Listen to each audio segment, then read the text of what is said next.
Pues, pues hombre, yo no sé, Juan, pero creo que él estaba, no era el lugar para él. Era un momento muy crítico para la República, acuérdese, Juan, cuando se dio pues la conspiración septembrina y que estaban involucrados muchísimos personajes de diversa catadura, pues, que estaban vinculados o con el régimen o contra el régimen. En todo caso, era gente que estaba sesgada políticamente, y que por razones obvias, con sus intereses creados, lógicamente que actuaban de una u otra forma. Pero había un personaje ahí que fue quizás de los más entusiastas conspiradores, que dieron pues ese golpe de mano del 25 de septiembre de 1828, que fue fallido ese intento. Acuérdese que Bolívar se logró escapar pues por una ventana por la parte de atrás del palacio. Pues resulta que este personaje era Luis Vargas Tejada. Luis Vargas Tejada en ese momento era considerado uno de los escritores y poetas más prometedores de Bogotá y obviamente que de Colombia. Era un romántico, idealista, todo lo que se puede esperar de alguien que se fila con entusiasmo cuando se trata de defender lo que asumen como causa justa, y lo defiende con esa vehemencia del soñador. El soñador que le importa un rábano que pueda ocurrir con su vida con tal de defender sus ideas. Pues resulta que este Luis Vargas Tejada además estaba como muy mal acompañado, Juan. Que imagínese uno acompañado de Horment, Agustín Horment, que entre otras cosas pues fue de los individuos malos dentro de ese complot. Miren los que estaban ahí, estaban Carujo, Pedro Carujo, que entre otras cosas resultó perdonado, Agustín Horment, Juan Francisco Arganil, Mariano Ospina Rodríguez, que luego fue presidente, Wenceslao Zulaybar, entre otros. Y resulta que, estaba también Florentino González y particularmente estaba también allí metido Luis Vargas Tejada. Y Luis Vargas Tejada era como uno de los más jóvenes, pero de los más entusiastas. Él creo que tenía 25 años, más o menos 25, 26 años. Y él asumía que había que matar a Bolívar para acabar con la tiranía. Inclusive se compuso este verso, pónganle cuidado: si a Bolívar la letra con que empieza y aquella con que acaba le quitamos, oliva de paz símbolo encontramos. Esto quiere decir que la cabeza del tirano y los pies cortar debemos, si es que sólida paz apetecemos. Y esto lo convirtieron casi que como en un estribillo, que era entre otras cosas algo así como si fuera un grito de batalla, o una canción de batalla de los conspiradores. Y entonces resulta que se armó ese complot, y Luis Vargas Tejada, cuando se develó la situación, cuando ya pues se puso en evidencia todo lo que estaba ocurriendo, y empezaron, inclusive se dice que Bolívar, con una enorme magnanimidad, empezó a perdonar gente, entre los cuales a Pedro Carujo, que era un traidor de 7 suelas, y estaban esos otros mercenarios de Horment, Zulaybar, y realmente pues ahí de los que uno podía decir que iban por sus ideales era entre ellos Vargas Tejada y tal vez Florentino González, inclusive el mismo Pedronel Ospina, que estaba también bien involucrado. Pero parece que alguien vino y le dañó el oído al Libertador, y entonces estableció los consejos de guerra, y uno de los mártires de eso fue José Prudencio Padilla, que inclusive la noche de la conspiración él estaba en la cárcel, por lo tanto no podía, era el que tenía la mejor coartada, no podía haber estado dentro de esa conspiración.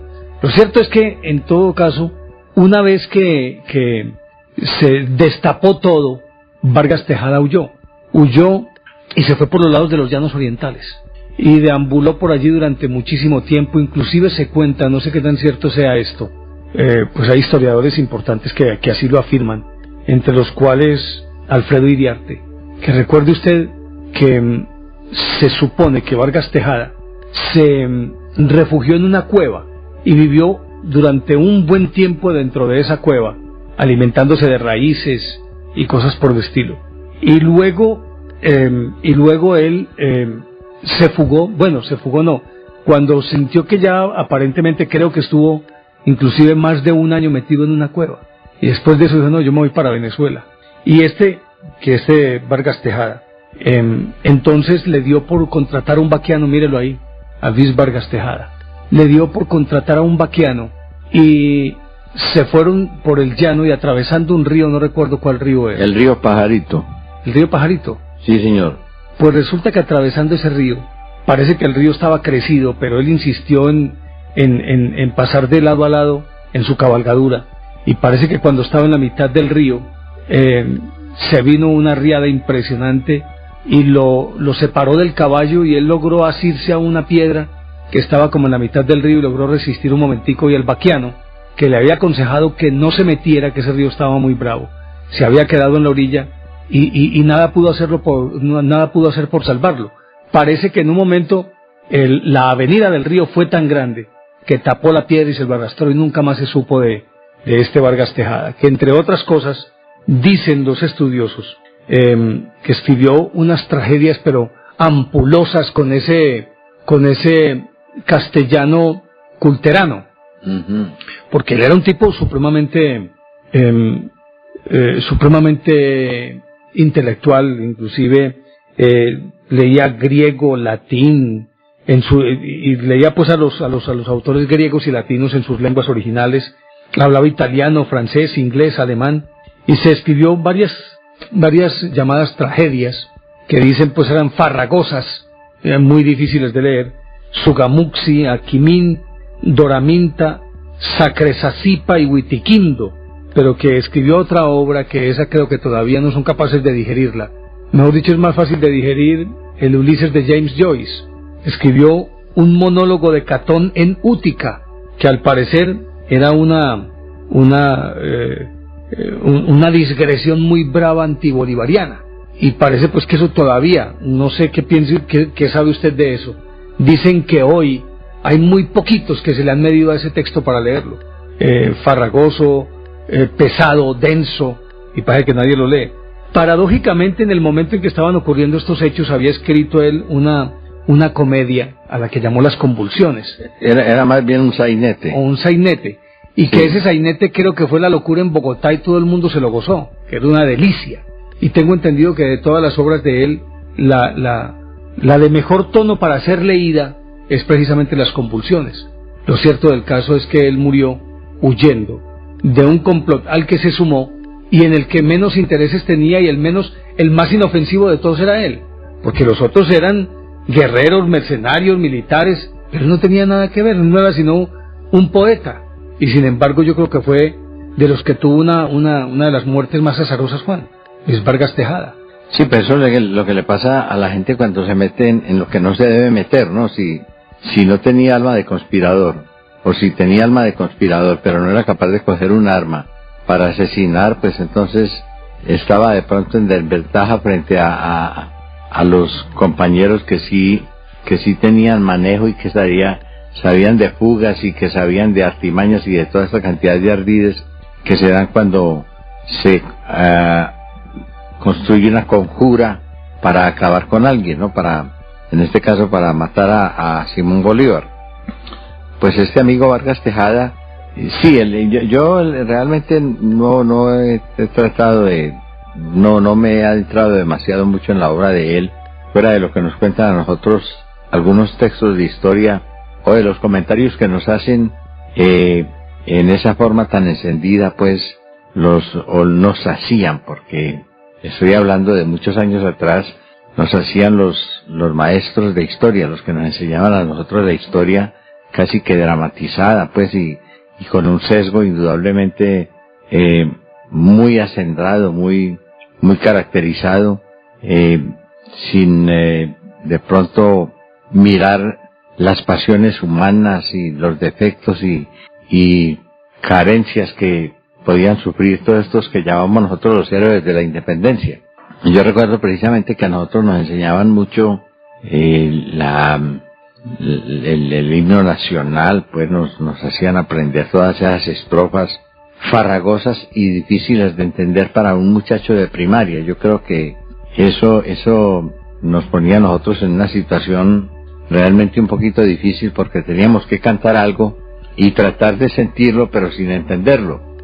Cuando uno decía oh gloria inmarcesible, oh júbilo inmortal, en Surcos de Dolores el bien germina ya, pues todo ese lenguaje utilizado ahí, pues no daba para el alcance. Es que el bagaje lingüístico de un muchacho de primaria nuestro en Colombia, y más en la época en que me tocó a mí, era demasiado pobre.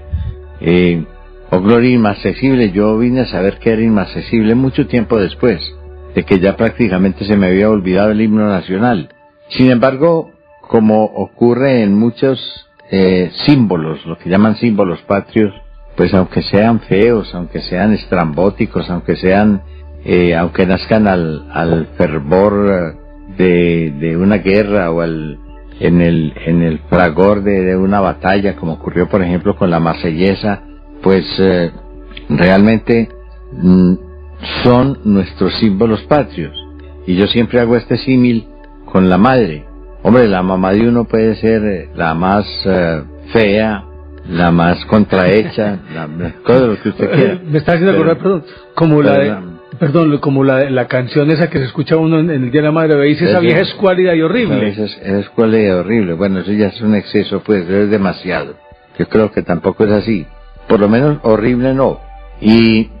Pero de todas maneras, sea como sea, pues es la mamá de uno. Y es la mamá de uno, y ahí no hay nada que hacer. No creo que alguien vaya a pretender cambiar a su mamá porque es fea, o porque no está muy bien hecha, o porque no tiene un cuerpo muy bonito. O simplemente porque ya está vieja y arrugada. Sí, todas esas andeses, pues, como le digo, no caben ahí en la apreciación o en el simbolismo que representan para nosotros esos llamados símbolos patrios, y que tienen mucho contenido, ¿no? Porque una bandera, lo que decía por aquí un embajador americano, un embajador estadounidense de no muy buena recordación, Louis Tams, que decía que los países latinoamericanos eran una bandera y un equipo de fútbol. Pues hombre, muchas gracias, señor Tams, por describirnos de esa manera, porque es la verdad. Lo que pasa es que tal vez el señor Tams no supo que a través del fútbol ha llegado a ser Brasil una potencia mundial, una potencia reconocida hoy en cualquier rincón del planeta, porque no creo que no haya un lugar en el mundo donde no se reconozca la capacidad futbolística que tiene Brasil. Y esa bandera con ese símbolo del orden, el progreso y ese uniforme amarillo, pues esa camiseta amarilla, yo creo que el señor Tams los tuvo que haber visto hasta en la sopa. Entonces, no estaba tan lejos. Lo que pasa es que él lo dijo con cierto desprecio y con una displicencia, pues, que fue ofensiva, y que aquí recordamos nosotros cuando lo nombraron embajador de Estados Unidos en Colombia. No sé si él vino aquí o estuvo aquí, o lo que sí sé es que a él le atribuyeron esa expresión, que indudablemente lo hizo de una manera muy peyorativa, lo hizo en una forma de sorna, de burla, y que de pronto se la cobraron caro después, porque cuando trató de dar las explicaciones pertinentes, pues ya no se usaba, ya no era del caso. Pero digo que a nosotros nos enseñaron esa historia de una manera muy, muy encendida, y a veces pues nos avivaban o nos asusaban sentimientos contrarios, sentimientos contradictorios frente, por ejemplo, a las posiciones políticas.